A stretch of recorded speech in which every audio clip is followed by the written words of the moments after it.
Hello साथीहरू, म भने चाहिँ ट्रेनिङमा जान आँटेको अनि यहाँनिर चाहिँ मेरो छोरा र हस्बेन्डले चाहिँ मलाई छोड्नुको लागि बाटोमा आइरहेको छ अनि मेरो ब्याग चाहिँ पुरा भारी भइरहेको छ। अहिले चाहिँ विन्टर सिजनले गर्दाखेरि चाहिँ ब्याग चाहिँ पुरा भारी भइरहेछ नि त।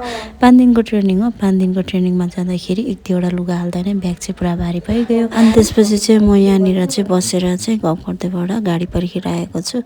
मिस चाहिँ परबाट गाडी रोकेर आउनु हुँदैछ, सँग बसमा आउनु हुँदैछ अरे भनेर चाहिँ म चाहिँ ब्याग स्याग बोकेर पारिपट्टि रोड पारिपट्टि गएँ। अनि ठिकै भन्दा नभन्दा गाडी पनि आइपुग्यो। त्यसपछि चाहिँ हामी चढेर चाहिँ कालिम्पोङतर्फ लाग्यौँ है।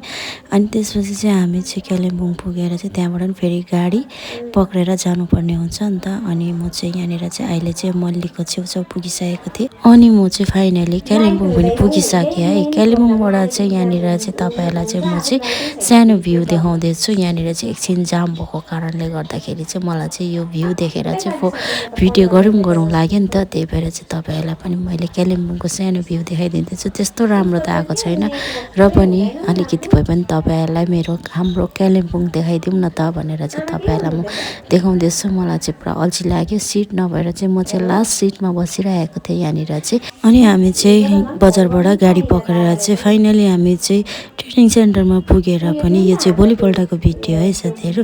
ट्रेनिङ भइसकेर चाहिँ हाम्रो चाहिँ यहाँनिर चाहिँ बेलुका टास्क दिएको थियो। त्यो टास्क चाहिँ भोलि चाहिँ हामीले चाहिँ सुनाउनु पर्ने हुन्छ भनेर चाहिँ म चाहिँ यहाँनिर चाहिँ टास्कको प्र्याक्टिस गर्दैछु। हामी सबैजना चाहिँ हामीले चाहिँ कसैले गीत गाउनु पर्ने हुन्छ र कसैले कविता भन्नुपर्ने हुन्छ। अनि हामीले चाहिँ के गरौँ भएर चाहिँ लास्टमा चाहिँ अन्तमा गएर चाहिँ हामीले चाहिँ भैलिनी गीत गाएर चाहिँ सुनाएको छौँ है साथीहरू। यो चाहिँ हाम्रो चाहिँ टास्क थियो।